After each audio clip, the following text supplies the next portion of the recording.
రెస్టారెంట్లో దొరికే జీరా రైస్ అంటే మీకు కూడా చాలా ఇష్టమా? అయితే ఈ రెసిపీ ఒక్కసారి ట్రై చేయండి. ఇంట్లో ముందే వండి పెట్టుకున్న రైస్ ఉంటే చాలు. కేవలం 5 నిమిషాల్లోనే చాలా టేస్టీగా రెస్టారెంట్ స్టైల్ జీరా రైస్ చేసుకోవచ్చు.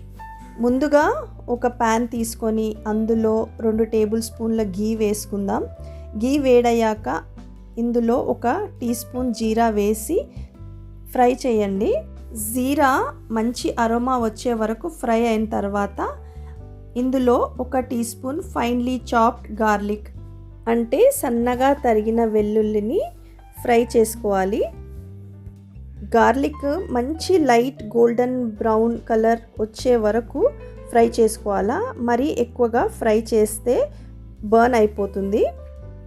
కాజు పప్పులను క్యాష్యూస్ని ఇలా గోల్డెన్ బ్రౌన్ వచ్చేంత వరకు ఫ్రై చేసుకోవాలి. ఇక్కడ నేను 2 టేబుల్ స్పూన్లు కాజులను వేసి గోల్డెన్ బ్రౌన్ వచ్చే వరకు ఫ్రై చేస్తున్నాను. ఈ విధంగా కాజులను గోల్డెన్ బ్రౌన్ వచ్చే వరకు వేయించితే జీరా రైస్ చాలా రుచిగా టేస్టీగా వస్తుంది.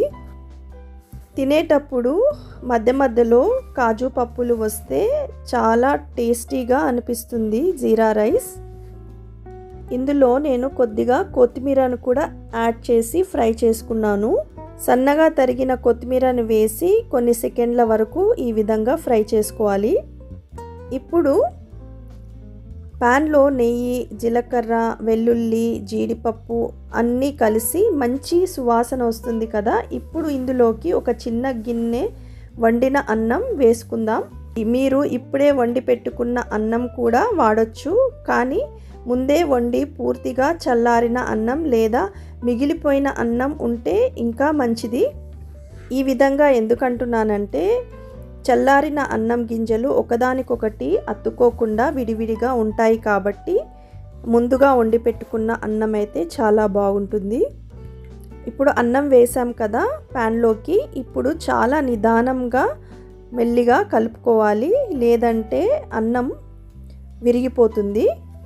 గట్టిగా కలపడం అలా చేస్తే అన్నం మెత్తగా అయిపోయి ముద్ద ముద్దగా మారిపోతుంది. ఇప్పుడు కొద్దిగా రుచికి సరిపడా ఉప్పును, సన్నగా తరిగిన కొత్తిమీరను కూడా ఇందులోకి వేసుకొని మిక్స్ చేసుకోవాలి. ఒక్క విషయం గుర్తుపెట్టుకోండి, అన్నాన్ని ఎక్కువసేపు ఉడికించుకునే అవసరం లేదు. ఎందుకంటే అన్నం ఇప్పటికీ ఉడికిపోయి ఉంది కాబట్టి ఇప్పుడు చేయాల్సింది అన్నాన్ని మంచి రుచి వచ్చేలా మిగతా పదార్థాలతో బాగా కలిసేలా కలుపుకోవాలి. ఇప్పుడు మంటను మీడియం ఫ్లేమ్లో పెట్టుకొని 1 లేదా 2 నిమిషాలు నిదానంగా కలుపుకోవాలి. చూడండి అన్నం ఎంత పొడి పొడిగా పొల్లు పొల్లుగా ఉందో చూడండి. రెస్టారెంట్ స్టైల్ జీరా రైస్ రెడీ. చాలా సింపుల్గా ఉంది కదా.